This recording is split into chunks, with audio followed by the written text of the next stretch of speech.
Hello and welcome to Hikima Council's Makala podcast channel. Makala, meaning branches, Kasisutu. My name is Amanda Masondo and I'm your host. We hope this podcast finds a way to impact, educate, and inspire your next. We're on Apple Podcasts, Spotify, Google Podcasts, and Buzzsprout. Basically everywhere where you find your podcast fix. Every first and last Friday of every month.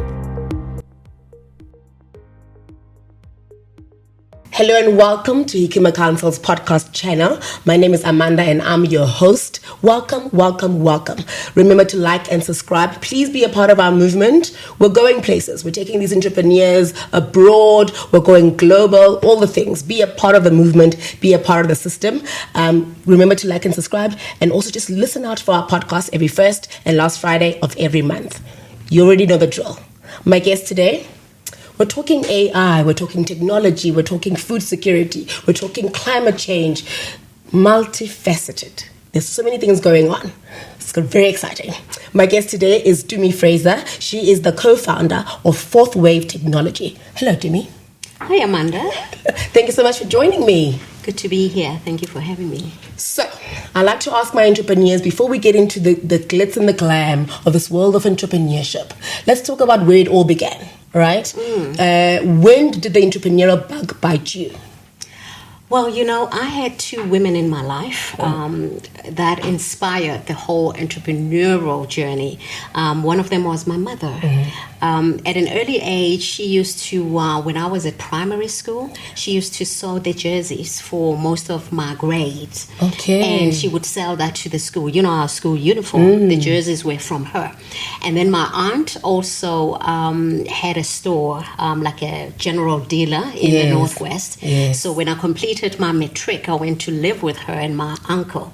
So after school, we had to go and work at the store. No one else was hired. You have the same training as me. Yes. General dealers doing the work since 1972. I'm telling you. So that's where the grounding came in. I watched my mother, I watched my aunt do their thing. But for me, it was really more of a passion than waking up and saying, I think I'm going to get into business. Yes. So I took what I'm passionate about, what I consider to be my purpose, and turned that into a business. Okay. But where were you born and raised? And is it in that environment, was entrepreneurship something that was a known thing that was people were doing anyway, besides your immediate family? Or is it something that you just felt propelled to push on? Well, Amanda, if you think about it, as a black people, as Africans, entrepreneurship is in our blood. Many of us will remember either grandma selling some fat cakes, selling something. In our communities, you walk around. It's all entrepreneurship. So we have it. It's within us. The key is what you do with it. So I saw it in my family. I saw it. I grew up in the township in Katlehong, in the East Rand. People are going to think I'm biased. It's not me. The East Rand is just, it keeps showing up in these discussions. I don't know what to tell you. It seems like people from the East, the wise men came from the East. Let's just remember that. So in Katlehong. Yes. Yeah. Say less. That community in itself, all it is everybody bartering with each other. Absolutely. Everybody selling to each other. And that's why we have the airport right there. We are, Ekurhuleni, there's a lot of things happening. Even the municipality is very economically, more inclined to doing a lot of work with the youth, with women and all of that. So that's where I grew up. Amazing. Okay. Fourth Wave Technology. If you were to explain to somebody in simple terms, what is your service offering? We are helping everybody. We are closing the digital gap. If there's one thing that COVID taught us was to actually expose the reality that many of our people do not have access to technologies and relevant technologies, not just technologies. So we have brought disruptive technologies that we call the artificial intelligence, machine learning. We have brought it to the level of everyone to the people on the ground, whether you're in the rural areas, whether you are in the township, you are in Santon City, you have the education, you don't have it, you can read, cannot. We brought it to the level where everyone can actually understand it. A technology that speaks the language that the farmer speaks. It doesn't matter what it is. It's almost like having your own agricultural advisor in your pocket that you take out every time when you are stuck and say, hey, what do I do now? How much of this should I add? And all of that. So having your own assistant really in your pocket, speaking your language to tell you how to grow the best food ever. Okay. Yes. So your target audience, I assume, is farmers. Anyone can I suppose, utilize the app, right? Absolutely. But if I'm a farmer, what does this app particularly offer me? If you are a farmer, especially the one that's wanting to access the markets, because when you're talking to black farmers right now, in fact, research shows us that the black farmers that are within the commercial space of agriculture is between 5 to 10%. That's it. So for the most part, they will tell you, they don't have access to markets. They don't know what to do if they are infested with diseases. They actually lose everything at a go. So now this solution, which is a mobile app, we have actually the mobile application and the business intelligence platform. So what it does, it gives them advisory so that they can actually nip the problem in time. If they are being affected by a disease or a pest, they know what to do straight away before they lose everything. So it saves them money, enables them to increase yield in the same size land, because AI, again, helps them double their production. They don't have to go get bigger land. Now they can use the same land that gives them 50% yield more than what they had before. And then over and above that, they can capture in real time their farming activities. Like you could say, oh, today I'm treating my soil, and this is what I'm treating it with. Or today I'm planting the seed. Which seed? How? All of those activities, it's almost like note-taking. Instead of doing it on a spreadsheet, now you're doing it on the phone. The reason for that is that over time, AI learns how Amanda is growing her food or whatever it is that you're doing. And because it also understands the type of soil you have, then it then says, hey, Amanda, did you know you could have a byproduct on that same soil? Did you know you could do less of that and more of that to actually be more effective? So it's really making sure that the farmers can do farming using precision and effectiveness so they can yield more, reduce losses, and then be attractive to lucrative markets. Because right now, the reason most black farmers don't get access to markets is because they're saying that, they are risky because they don't know how to grow food the way the buyer wants it. So now we can go to the buyer and negotiate offtake agreements on behalf of the farmers and say, Mr. Pick and Pay or Woolies, because we know you grow your food regeneratively, give us your spec. Tell us how you want your spinach to be grown. And all the farmers are going to use this app to grow that. And you, as the buyer, can see on your business platform what's gone into your food before you even get it. What kind of yield is coming your way and all of those beautiful things. Amazing. So finally, technology is not the enemy. Finally, technology is not trying to steal something for us. It's something that you can utilize to assist you. Absolutely. That's your assistant. If you think of agronomists, every time for those that are commercial farmers, they know calling an agronomist out, which is a professional, to come and tell you what has happened to your crops, why have they been eaten by some disease or whatever, what to do, costs a lot of money, which most of the farmers, small farmers, don't have. So now suddenly you have that agronomist who speaks your language that, if you're not able to read or you don't have the time to read, you can speak to. And, they then respond in the same language. That's basically what that is. Batung. So you're giving it, kasi Sotho, you're getting it back. Kasi Sotho, kasi Zulu, kasi Xhosa, kasi Ndebele, you know, look at Africans. Yeah. If we like Africans, Yeah. we understand. So yes, so it really speaks whatever language that the farmer is speaking. So we can close those digital gaps and now bring that artificial intelligence and make it real to the lives of people. Yeah. Because now you have an assistant, you know, and you can ask it anything, and it gives you that advisory, and then it connects you to markets.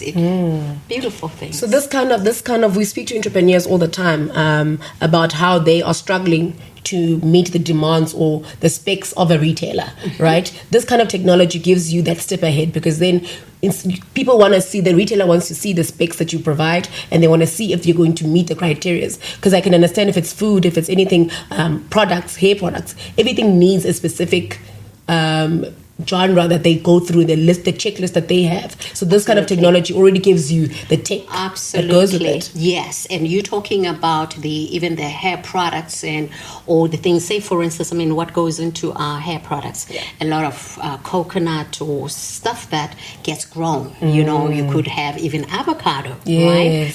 And the key is what the product is, that the quality of the product will determine what the outcome of the end product is going to be. If you're putting junk on the ground and your soil is not treated, the quality is not good, of course the hair product is not going to be good, because it's not the real avocado that we're talking about, the quality of that. So what we're doing now, we're now saying, you know what, Mr. Buyer, now, you know, these farmers have been de-risked. Yeah. You can actually trust the quality.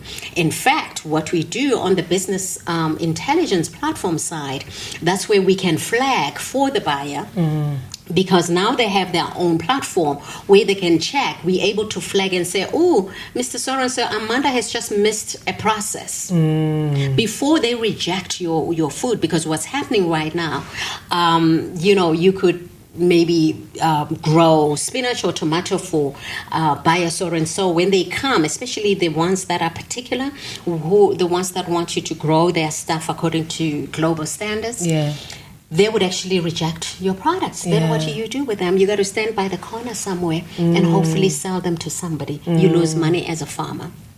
So now, with this technology, we then speak to the farmer first. I mean, the buyer first. This is what I tell most farmers, because most of the farmers go and put the seed on the ground before even understanding what the buyer wants. Yeah. So it's like, you know, do it the other way around. Yeah. Before you put a seed on the ground, be sure you have somebody who's buying it and you're growing it the way that individual wants it. Yeah. Then you have no problems with buyers. So, but even with the buyers, then we can flag and say, oopsie, it looks like Amanda has missed the process. And then because there's a flagging, whatever that comes onto their cell phone or whatever, they can quickly go correct whatever it is that you're doing. So it's a win-win for both the buyer and the farmer, because these things can actually be nipped right on time before you now bring all your produce and they say, sorry, we don't even want to buy it. And now who are you going to sell? You have to, you sell them at a loss. And because you've created it based on a specific spec, right? Right. And at sometimes what tends to happen, you may find that, you know, you get sent some agronomists to come and help you, show you how to plant certain things, and they forget to come back. And then suddenly there's a truck waiting at your farm to come and take the produce, and they say, oh no, it has too much nitrogen. Sorry, we can't take it, we don't sell. Something like, you weren't supposed to have done this and that, maybe have continued with fertilizer so many months prior to harvest. But then small farmers say, yeah, but how was I supposed to know that? Now this app now tells you, you know, from A to Z, by this time, if this is what this buyer wants, stop the fertilizer. Yeah.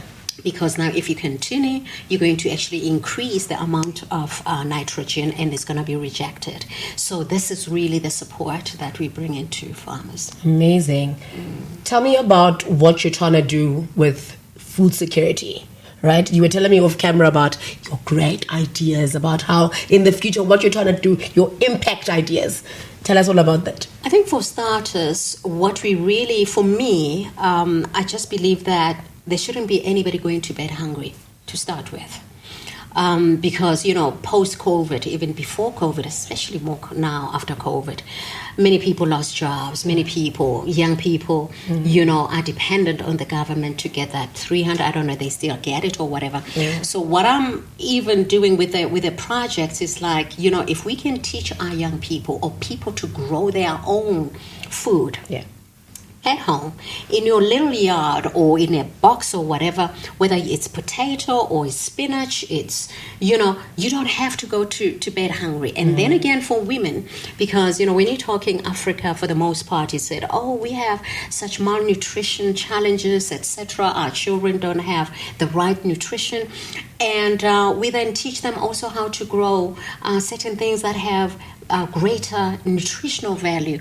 If all you have is sweet potato, and then you now know as a mother that, it's best for me to actually grow the yellow one because it's high in vitamin A and it's good for the children. So you understand the nutritional value of the little that you have. So that for me is crucial for people to actually feed themselves. But then again, when we're looking at the unemployment rate that we actually dealing with young people as well.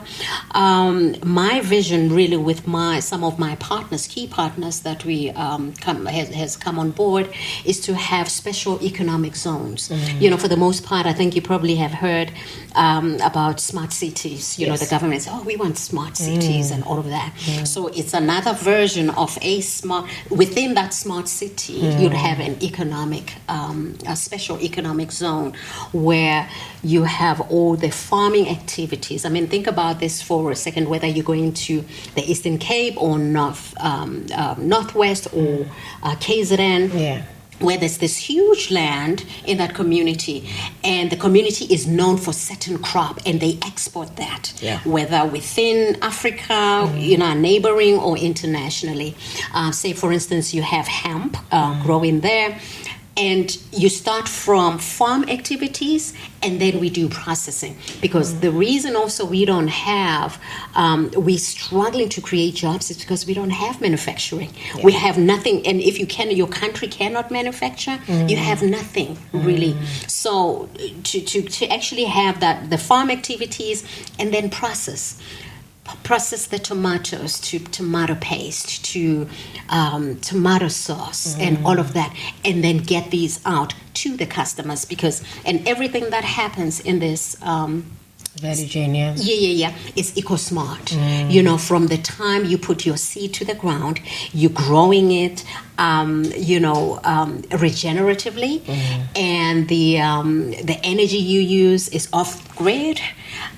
Everything is actually smart, and there's technology throughout. That helps from growing that with the AI telling you what to do, and the quality assurance of the processing, and the technology to actually pick up the temperature that you got to store your stuff in to make sure that it's fresh for the customers. Imagine all of that duplicated in every community, and then with other even byproducts.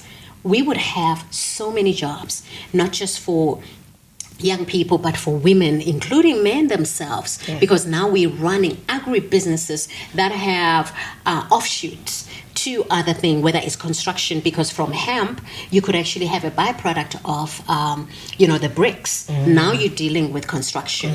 Or you could use some of the byproducts from hemp to do tires and car seats. Now you're going into other car manufacturing, the kind of jobs that we can create in those, and then add to that, have some kind of agri-tourism, because remember, everything is grown fresh. imagine now the food that's been cooked in that thing, where you traveling, if you are driving, you're taking a long route, you don't, wherever to KZN, you can stop at some of these and sample their food of those traditional foods that are there. And the process of how it's been grown. Right. And then you can get information on how this has been grown, what has gone into.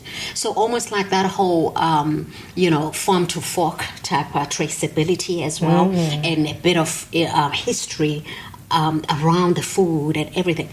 That in itself will have huge impact in so many ways.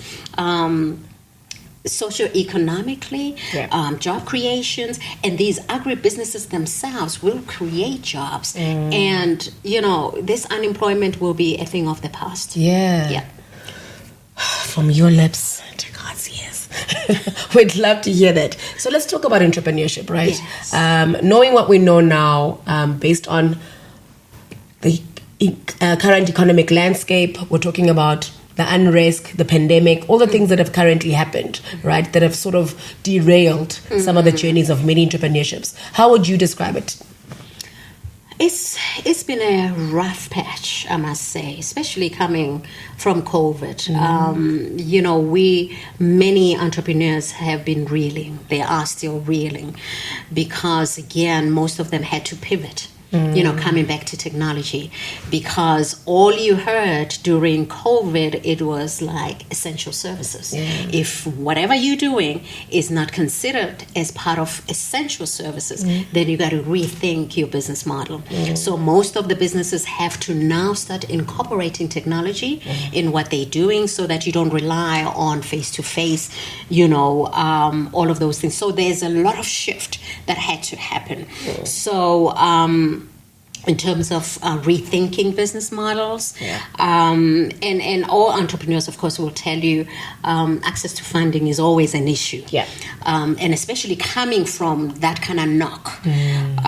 So it's been really hard, especially for small businesses, because some of the criteria that some of the maybe government entities required for you to meet the criteria to get the assistance, it didn't actually filter through to the people who really needed the help. So it's almost like to pick yourself up with your bootstraps and just say, you know what, one step after the other, let me start again. And it takes a whole lot of energy and passion to do that. It's not easy, but many are. I guess that's the life of an entrepreneur. To be knocked down and then you get up again. Having to pick yourself up again. Exactly, and try again and say it's a new day, it's a new season, something is coming. So that, and then access to markets. But what I've seen happening as well, there's a lot of help now that's coming from some of the organizations, whether it's corporations that support entrepreneurs, and then again there are some help that comes from government entities themselves. But you got to really look for the partner that is aligned to what you're doing. So there is help along the way, but the one thing that I see as I think it's a blessing, but then again, just like anything that is overplayed becomes a weakness. While as somebody who embodies empowerment, I'm all about empowerment and training and skills development and all of that. But I feel like most of the accelerators are overplayed. You have them everywhere. Everyone is being accelerated, especially in Africa. You go from one accelerator to the other and the other. And the reason for that is because people are looking for money. And because every accelerator comes with either 50,000, 30,000. So instead of running the business, you're moving from one training to the other and to the end. You never graduate to really focus on running the business. You stay a startup. Right. So that, and for me, I think these accelerators need to start looking at being very targeted and say, what do you need to me for you in this journey, in this level? You've been around, you're there, are you scaling? What would you need? What knowledge do you need? Not that you have to start everybody in, business model and all of that and assume that everyone needs the same thing. Whereas people have gone through 10, 15 accelerators just to get 50,000 there, 20,000 there. You know what I mean? And then structure it in such a way that it's appropriate to where every entrepreneur is at in different journey. You could have different Amandas, maybe 5, 10 Amandas on the same level. And you've asked them what their needs are. It has to be needs specific and meet the needs of those, but not to paint it with everybody. Oh no, you need to be trained and developed. When are we going to graduate? When are we going to run the businesses? That for me, it's overplayed. So we need to do something different. Absolutely. Sure. Tumi, let's talk more now about technology, right? Outside of your service offering that you offer to farmers and just the man on the street in terms of technology, but you speak to a lot of entrepreneurs as well, right? Are you finding that they are leaning towards technology? Are they utilizing digital services and technology enough to scale up their businesses? What are they struggling with?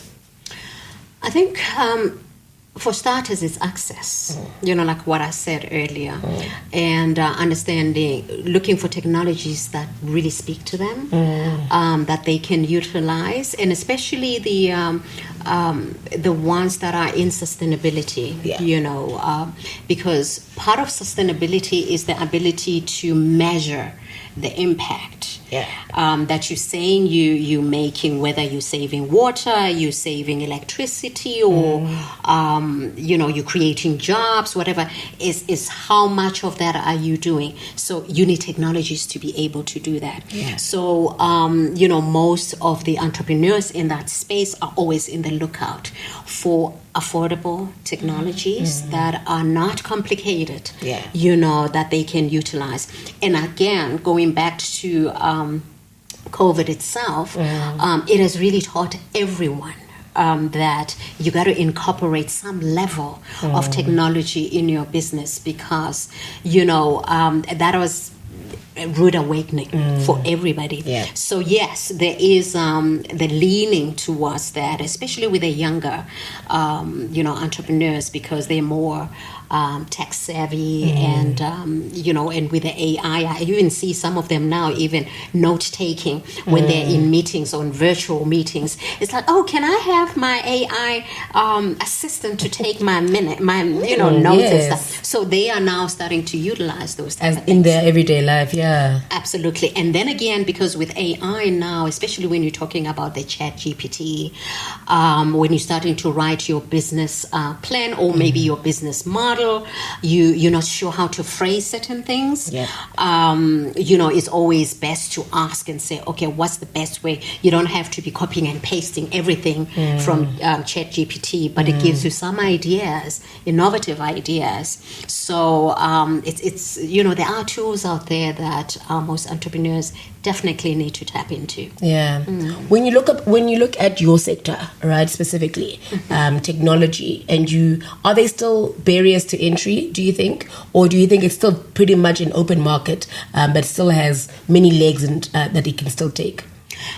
You mean barriers to enter, to get into the technology space? To get into the technology space. I think the barriers are always going to be there. As a black woman in technology, there aren't too many of us. Okay, and especially when you're talking the disruptive technologies, because they're evolving. So, which means you got to. There are a lot of developers, but even them are, so we like playing catch up. I'm a former tech executive. And I was the only black woman, only one on the board, executive, so we come from that history, and understand the history of South Africa. It's going to take us years for us to catch up on so many levels, because we already started from nothing, nowhere.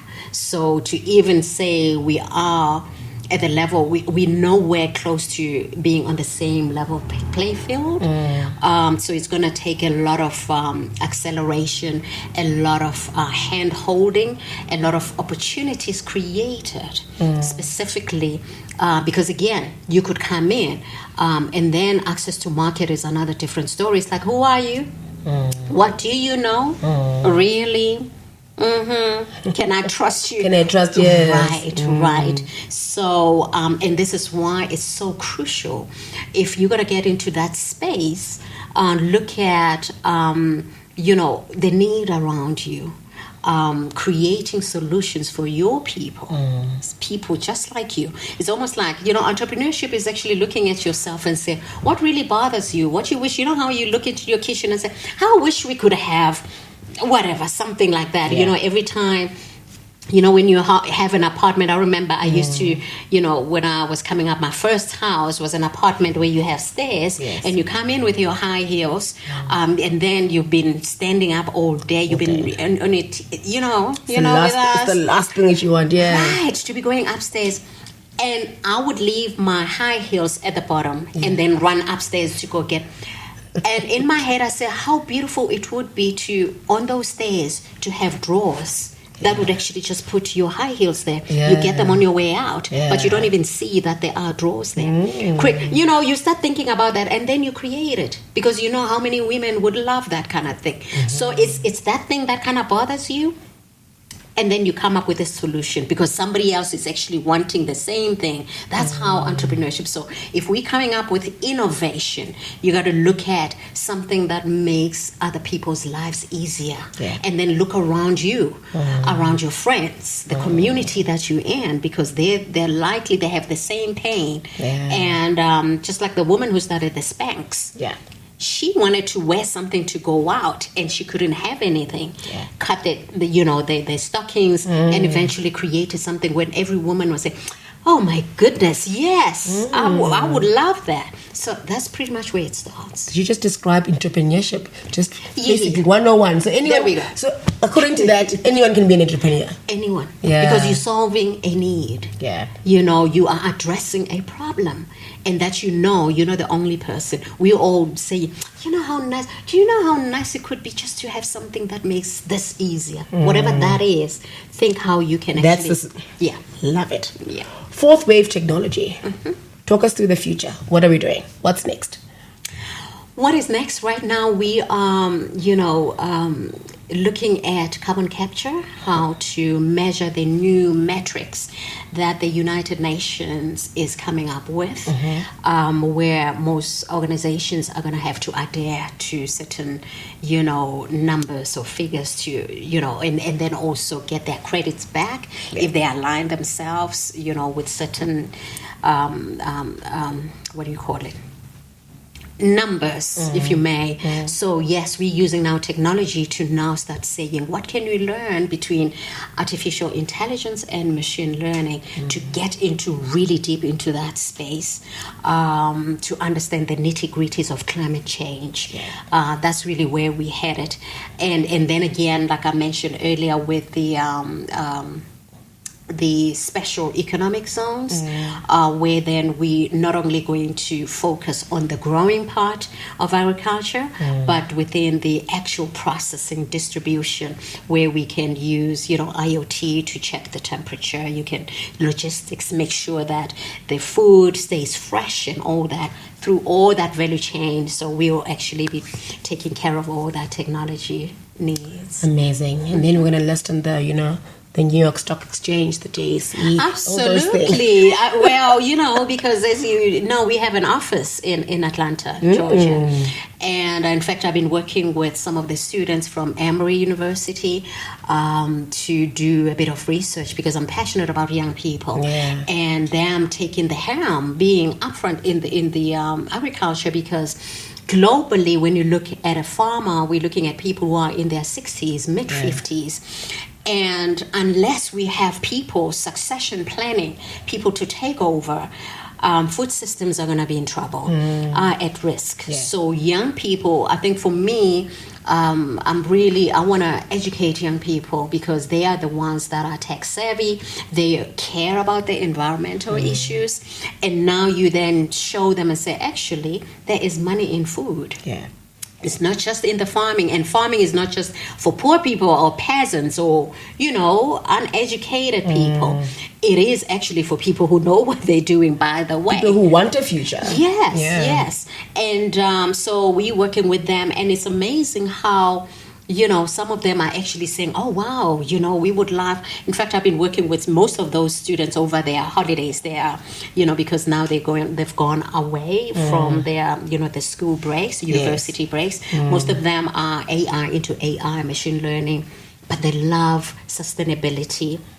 So we are now working on strategy to attract young people. And I would like to do that throughout Africa so we can see the young farmer of the future, because that's a different type of farmer who's digitally inclined, sustainability inclined, and also knows that they can produce and also, grow and then produce and process, package and distribute at the same time. Be part of all the facets of the value chain. Yes, because the money is in the value chain. And right now, you have farmers who grow stuff and then you take them to the market and all you get is about 5 rand. Some of the farmers that I work with were telling me, we bring bunches of say onions or even spring onion, for instance, where you can actually, the 3 houses can have, and they get paid 6 rand for that. It's like, what are you going to do with 6 rand? So there's just no money. And and when young people see that from their fathers and mothers, like, they don't want to be a part of it. It's like, why should I do that? But if I show them and say, you know what, you could actually do that, but instead of taking it like that, make it into prickles, into that. Now, what you going to be charging there? You see, a whole different bowl game altogether. And also, it's the kind of crops that you are. There are. Beauty products, some stuff, crops or plants that you plant for beauty products as well, that are in high demand locally and overseas. If you start getting the young people to be aware of those type of things, you actually make good. There is money in food. The key is how do you make it? And what do you do? My goodness.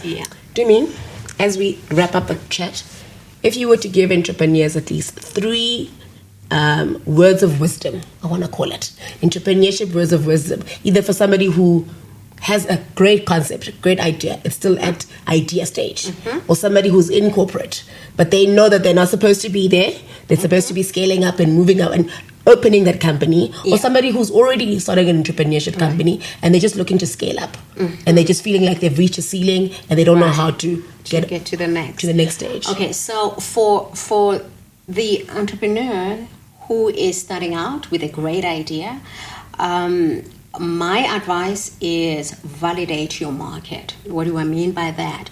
Go out with that, create that something, whether it's a product, and go out and speak to the people that you know are likely to buy that. Let them give you feedback. Let them tell you if they would buy it or not, and listen, and speak to at least minimum of 100 of those people. Because then you will know and listen to what they say in the feedback that they give you. Because for the most part, they will say, you know what, I'll buy something like that if it had this, or if it could do this. Take note and then go and pivot accordingly. Because now you know what the market is saying. So that's when you're starting out. And for those that are scaling, because again, scaling always requires more funding. It requires, that you go out and seek investors. I would say, do not be too desperate. Not every money or every investor is a good match for you. Instead, look for investors or financiers that are passionate, that support your vision, because they are more patient. They can wait instead of saying, you know what, we want to see you make money within 3 years. If you don't, you pivot and do whatever, So you want people that are aligned to your vision, to your purpose. And if they're coming outside of South Africa or Africa as a whole, you want to make sure that they understand the African landscape, because it's completely different. Especially if you're doing something for impact or for good, it's likely to take longer. You're not going to have profits overnight. So you want people who are in the long journey, in the long haul with you. And for those who are in corporations and feeling like, you know what, I have a passion, or I know I could be doing something different. The question is, you got to, save up something, because again, you are in corporation, you're earning some kind of money. I know most people come out and say, oh, somebody's going to give me money. You know what? A founder wants to see what you put in first before they put your money. So you got to be willing to risk something. So once you know you have a little bit of resource, save as much as you can so you can start that. Already you probably know, like I said in the first part, go validate. If you're sewing something, put it on Facebook or whatever and say, ladies, give me your feedback. What do you think? And people will tell you. Speak to 100 minimum or more, then you know how your product is likely to do. And also we fall in love with our creation. Don't fall in love with your creation, because then you're not going to actually be open to feedback and change. So change that which is not working. That's what entrepreneurship is about, being able to step back and look at the idea and say, you know what, maybe I should pivot a little bit. And it's okay to do that. Oh, masterclass. Ladies and gentlemen, the powerhouse behind fourth wave technology, Tumi Fraser. Thank you.